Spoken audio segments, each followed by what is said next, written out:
totoo lang na bad trip ako noon sa Alad Bar. Tara, kain na. Bad trip na kami. Alam niyo ba na si Jason ay may girlfriend na Amerikana?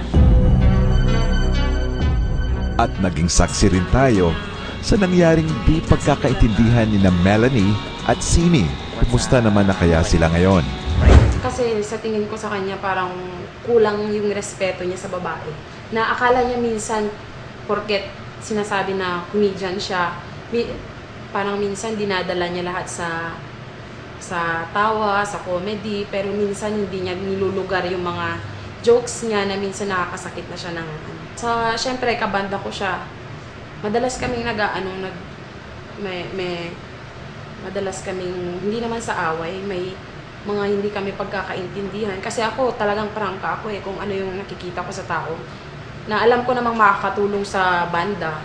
Kung alam ko yung maling ginagawa niya, pinagsasabihan ko siya. Okay lang ako sa kanya. Ewan ko sa kanya kung hindi siya okay sa akin. Pero ako, gaya nga nung sabi ko nung last na interview ko, siguro nabigla lang ako nung una. Medyo magagalit ka syempre kasi privacy ko yon. Tapos, pag ako kasi nagagalit or tatampo, ganun, bigla-bigla rin mawawala eh. Madali lang mawala din. Kaya ako okay ako sa kanya. Ewan ko lang sa kanya kung okay siya sa akin. Wala sa akin. Kasi normal ako talaga makitungo sa yung pagkikitungo ko sa kanya, ganun din sa grupo. Mas kuwan nga sa banda eh. Kasi lagi kami nag-uusap, nagkikita, ganun. Okay lang ako sa kanya. Yun nga, hindi ko alam yung sitwasyon kaya pinapabayaan ko na lang. Kasi away naman nila yun, hindi ko na lang papagalan. Ang alam ko lang pinagsimulan ng away nila yung kumot-kumot, yung ganunan sila ng kumot. Yun, tapos biglang hindi rin na-control ni Simi yung yung kakulitan niya. Silang dalawa ni Saisa, hindi na-control. Kaya nainis rin si Melay. Tapos si Melay din, mali din kay Melay, may nasabi siya na hindi dapat naman kailangan sabihin. Hindi ko alam, siguro gitna na lang ako, parang ako mag-referee na lang sa kanila. Hintayin ko yung kung sino mag-aaway, kung sino magsusuntukan o magsasampalan. Sa gitna lang. Kasi may mali naman silang dalawa, alangan pumanig ka sa isang tao na kaibigan mo rin naman yung isa. Ang alam ko mali doon si Melay. Parang sobra siyang napikon. Bakit niya, pwede naman niyang sabihin mag-trash talk o gano'n, parang gano'n. Wag lang masyadong mag-personal, pero mali din ni Simi, parang makulit din siya. Pero okay lang yun, kasama din naman sa barkada yun. At sa nasabing ang outing na iyon, habang nagkakasayahan ng grupo, isang crew di umano ng probinsya ang nakatanggap ng text mula sa boyfriend ni Saisa.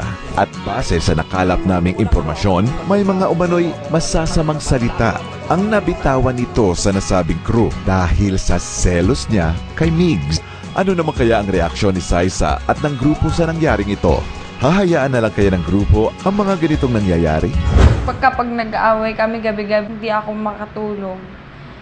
Hinihintay ko yung time na yung pag nag-aaway kami, bago kami matulog or bago ako matulog, ang gusto ko, yung magkabati muna kami. Huwag naman ganun. Huwag naman sanang mura. Yun naman paangit doon. Pag minura, foul yun. Kung gusto niya nang maayos na pakiusapan, kausapin niya sana ng maayos kung sino man yung cast ng probinsya na yun. Kung pinatulan din naman siya, di sige, push.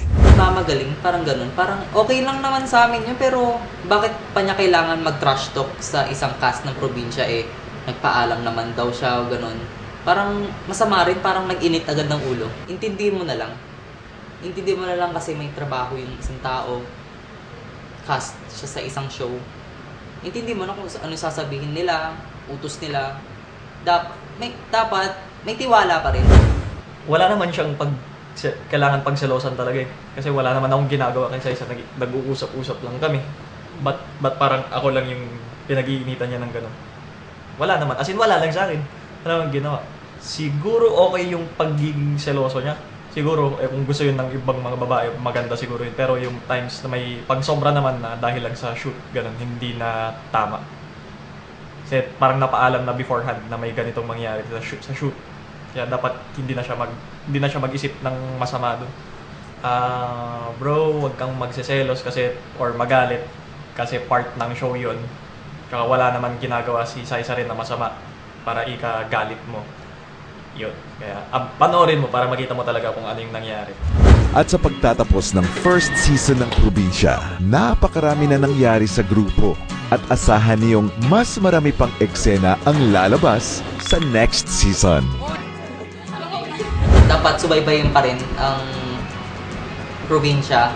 Parang nafe-feel ko na parang sa susunod, hindi naman sa susunod na episode meron pa rin yung kabanata na parang sasabog.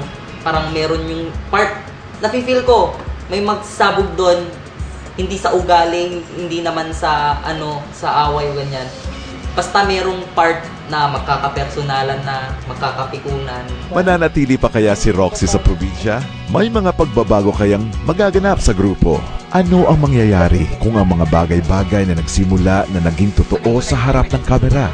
Ito ang kauna-unahang reality TV show dito sa Ilocania.